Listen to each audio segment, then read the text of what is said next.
there, you're watching World News Program live from Algiers with me, Mariam Zin. To the headlines. Scores of martyrs and injured reported amid ongoing Israeli strikes on central and southern Gaza, and the resistance affirmed that Israel's actions and intentions in Rafah amount to ethnic cleansing. During a UN Security Council session, the UN asserts that attacks on Syrian territory are unacceptable, condemning Israel's violations of the buffer zone, while Algeria warns of the dangers of destroying Syria's military capabilities. So coming up in Sudan, General al-Burhan stresses the need to end violations instead of holding more conferences. 15 people were killed in a bombing of a camp in al-Fasher, and the UN warns of the deteriorating humanitarian situation in Darfur. Following Trump's move to double tariffs on China, Beijing stresses it does not fear US threats and will not yield to blackmail. Meanwhile, the European Union suspends its counter-tariffs measures, calling Trump's 90-day tariff pause an important step toward economic stability.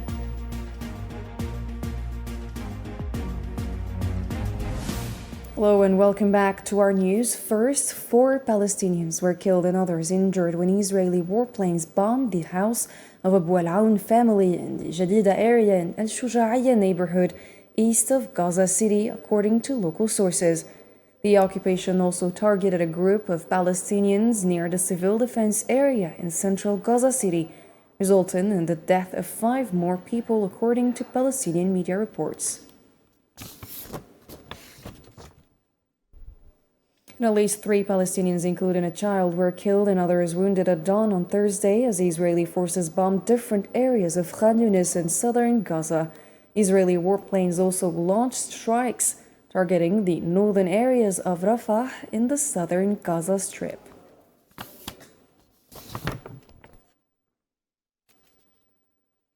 The Palestinian Resistance Committees condemned the systematic destruction in Rafah, including the demolition of homes and the forced displacement of residents, as a major war crime committed by the Zionist entity with U.S. and Western complicity.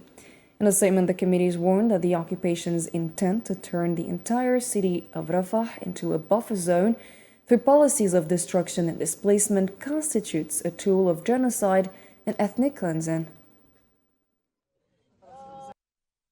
The Zionist enemy's intention and efforts to turn the entire city of Rafah into a buffer zone through a policy of destruction and forced displacement now constitute tools of genocide and ethnic cleansing aimed at eliminating the Palestinian presence in the Gaza Strip. Our resilient Palestinian people and their brave resistance will thwart all such schemes and conspiracies. Netanyahu and the members of the extremist government, whose hands are stained with the blood of women and children, will not be able to impose their will on our people.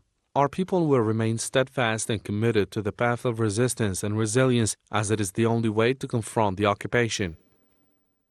The UN Secretary General Antonio Guterres stated that no humanitarian supplies are currently entering the Gaza Strip, while food, medicine, and shelter supplies continue to pile up at the crossings. In a post on the X platform, Guterres stressed that Israel, as the occupying power, has obligations under international law and urged it to ensure unimpeded humanitarian access.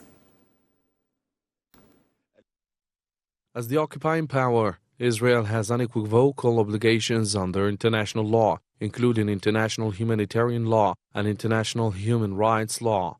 Yet, currently, no humanitarian supplies can enter Gaza. Meanwhile, at the crossing points, food, medicine, and shelter supplies are piling up and vital equipment is stuck. Unimpeded humanitarian access must be guaranteed, and humanitarian personnel must be given the protection that they are accorded under international law. And with the closure of crossings and the continued tightening of the siege on the Gaza Strip since the beginning of last March, following the Zionist occupation's violation of the ceasefire agreement, thousands of families are living in catastrophic humanitarian conditions due to hunger amid a severe shortage of basic needs, most notably flour and fuel. Osama Ayadi tells you more.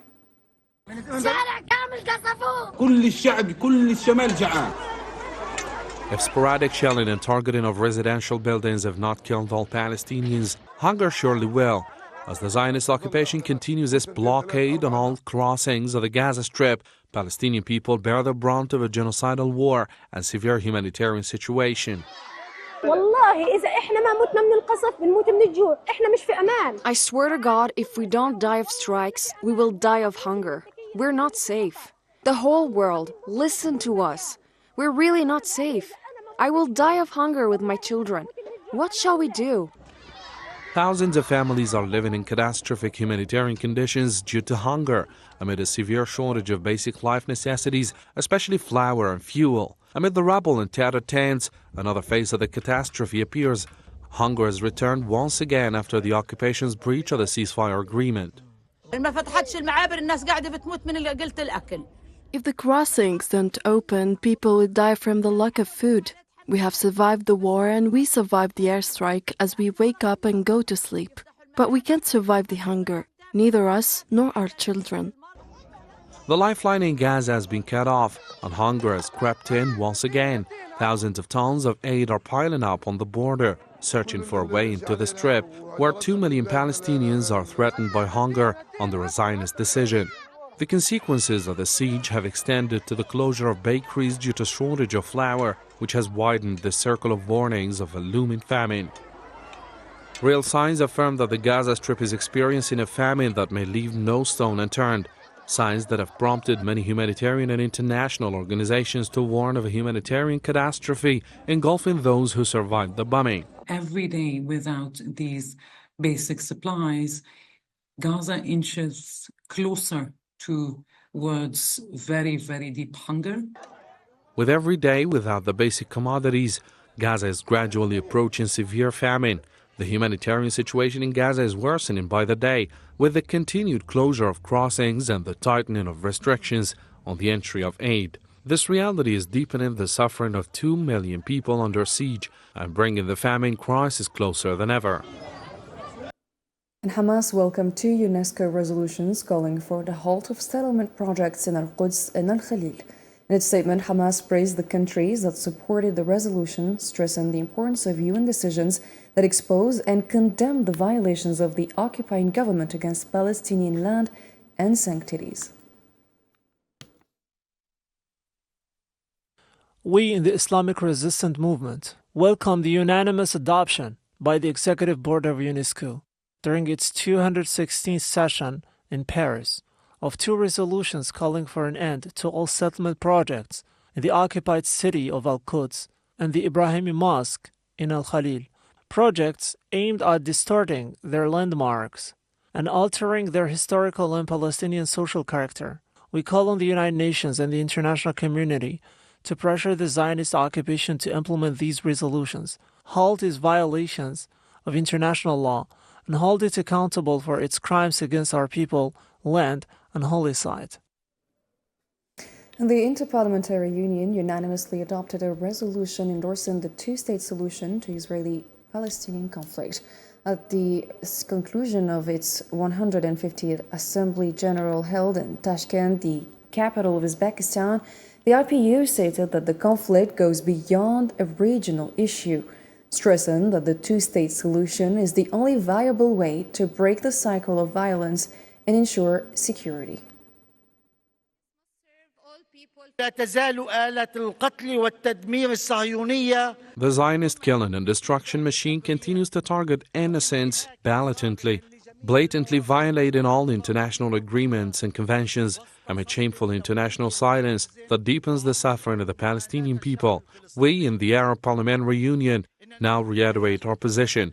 We call on all national, regional and international parliaments to assume their legal, moral and humanitarian responsibilities and exert pressure by all available means to halt the crimes of the occupation and to provide international protection for the Palestinian people so that they may achieve their legitimate aspirations to establish an independent state. And the UN Assistant Secretary General Khalid Khiyari condemned the Zionist aggression on Syrian territory, warning that Israel's plans to remain in Syria threaten its stability and violate international agreements.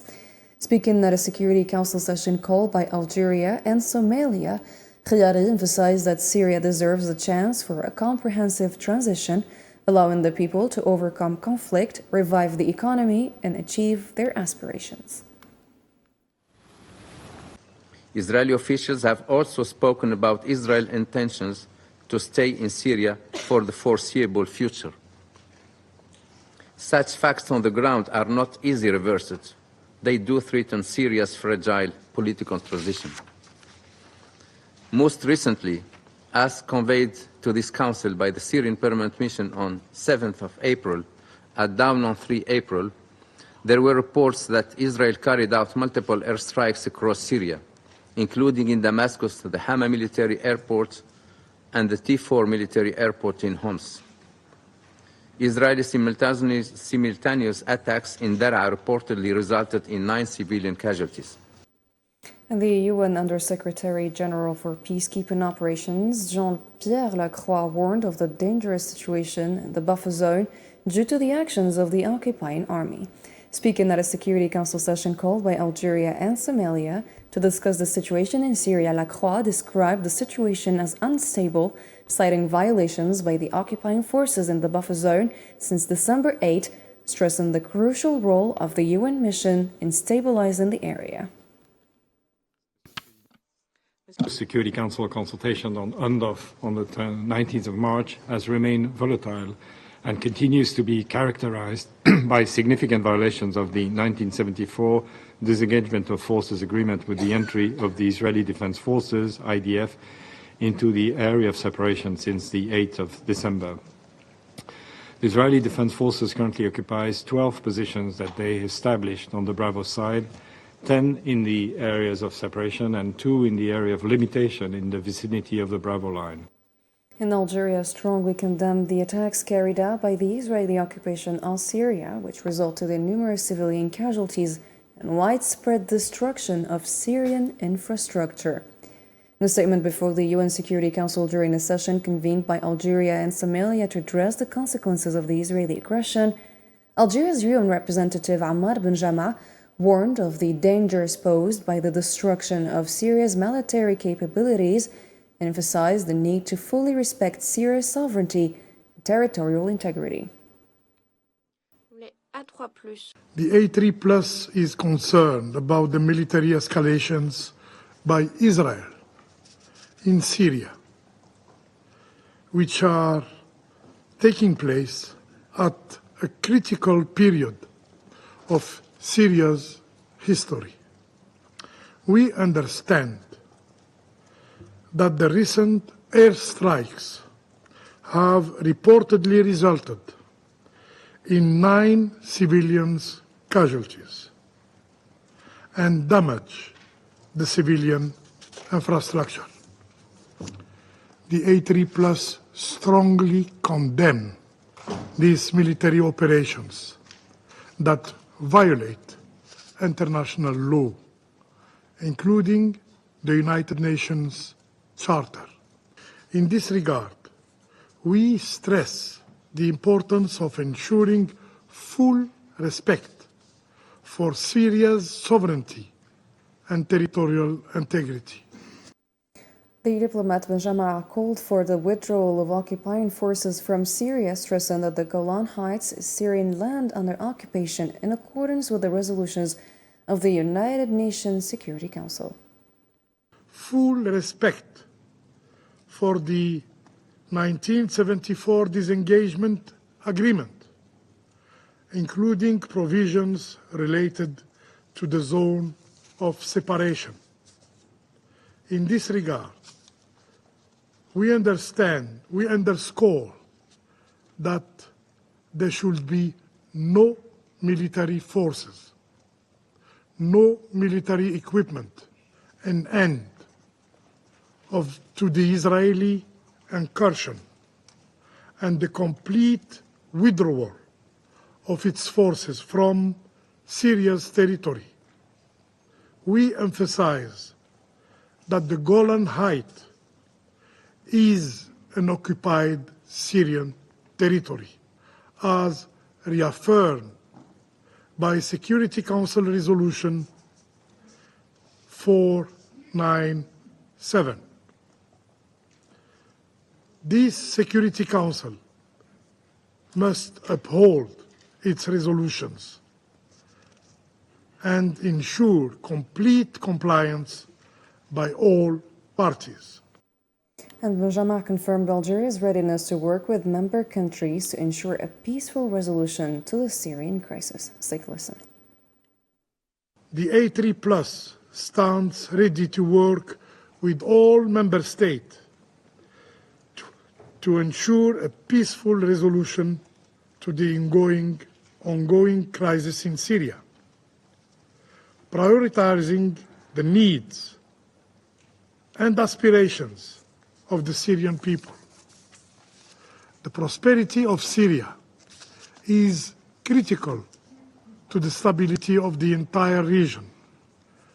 Any action by external actors that jeopardizes Syria's security must be condemned by the international community. Rebuilding Syria requires an investment in dialogue, not sanction. Enhanced collaboration, not aggression. And steadfast support, not desertion.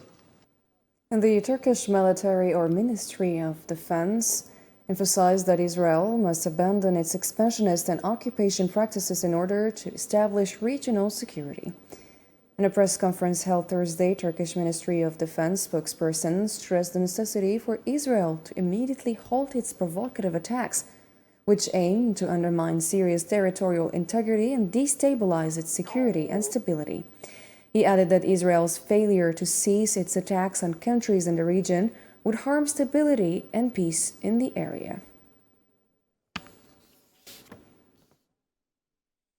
Three Yemeni civilians were killed in American airstrikes on the Sabin district in the Yemeni capital Sana'a. The Yemeni news agency reported that American aircraft carried out airstrikes on the Nahdain area in the Sabin district of Sana'a, resulting in the deaths of 3 civilians. The agency added that the American airstrikes also targeted the Rajam area in the Beni Hashish district in Sana'a's governorate.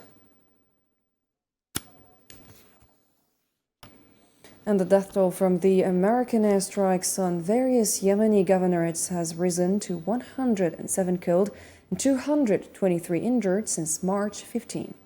According to the Ministry of Health run by the Houthis. The ministry spokesperson Anis al-Asbahi stated in remarks to Yemeni media that the U.S., the international community, and international and humanitarian organizations bear the responsibility for what he called the deliberate targeting of civilians. And the head of Sudan's Transitional Sovereignty Council, Abdel Fattah al-Burhan, stressed that the Sudanese people need an end to the violations in al-Fashir and in displacement camps more than they need conferences held in here and there.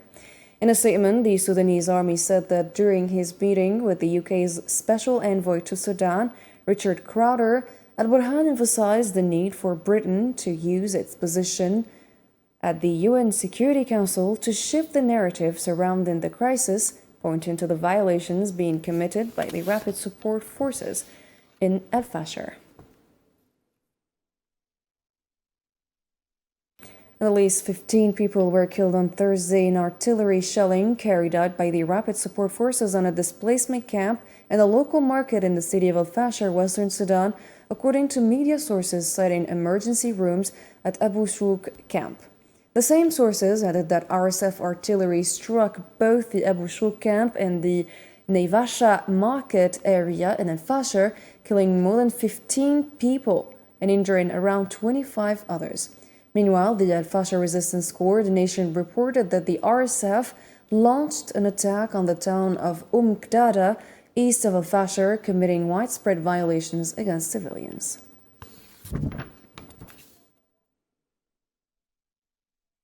And the United Nations has warned of the consequences of the ongoing conflict across Darfur, Sudan, which has forced thousands of people to flee their homes amid deteriorating humanitarian conditions and restricted relief efforts.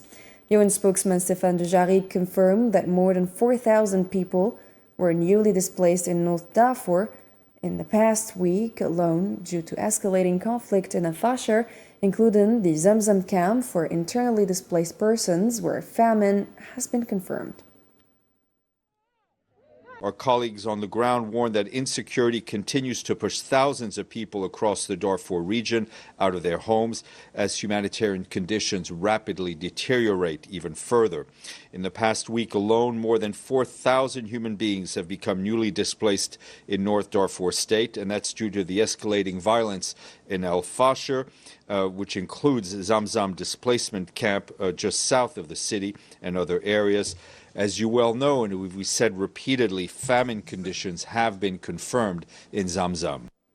And the Chinese Ministry of Foreign Affairs confirmed that China does not seek a trade war, but will not shy away from it if the U.S. continues its threats to impose tariffs. During a press conference, Chinese Foreign Ministry spokesperson Li Jian stated that China will not remain silent in the face of violations of the legitimate rights and interests of the Chinese people. I reaffirm that there are no winners in a tariff or trade war. China does not want a trade war, but we are not afraid of it. We will not stand by while the legitimate rights of the Chinese people are undermined or international trade rules are violated. If the United States insists on pursuing a tariff or trade war, China will fight to the end. By putting its own interest above the global good and sacrificing the rights of other nations of its hegemonic agenda, the U.S. will face growing opposition from the international community. And on Thursday, China urged the U.S. to reach what it called a compromise solution in the escalating trade war between the two economic powers, vowing to fight to the end if no settlement is achieved. The Chinese Ministry of Commerce stated that the door to dialogue remains open, but insisted it must be based on mutual respect and conducted on an equal footing. Beijing also warned that tariffs imposed on its international trading partners would severely impact global economic stability. And the European Union has also decided to suspend planned tariffs against the United States for a period of 90 days. European Commission President Ursula von der Leyen said that all options regarding tariffs remain on the table. She added that the EU would implement its own measures if tariff negotiations with the US proved unsatisfactory.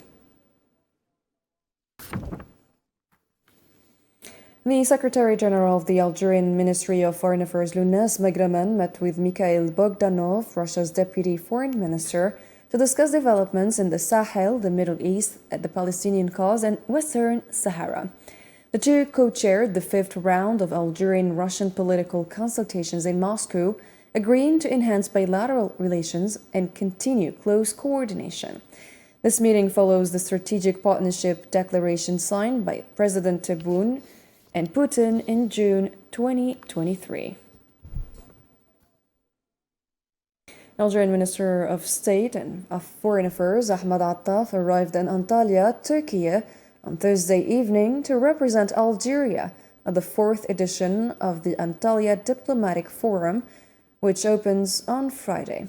This year's forum, themed Restoring the Role of Diplomacy in a Divided World, will feature over 10 workshops on current global issues, with participation from government officials, international organizations, and key figures in academia and media.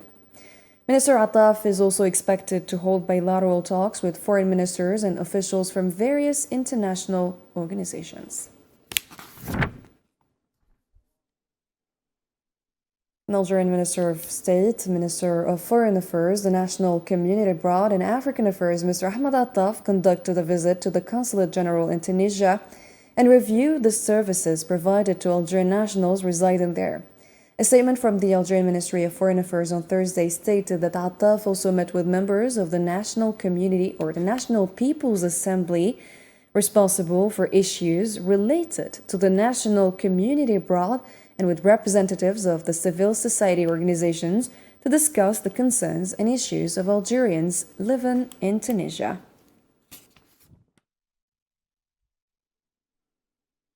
And at the end of his official visit to Tunisia, Algerian Minister of State and Foreign Affairs Ahmed Attaf presided over the unveiling of a commemorative plaque at the Algerian Consulate General in Tunisia, which once housed the Ministry of Armament and General Communications MAG during the temporary government of the Algerian Republic during the revolution.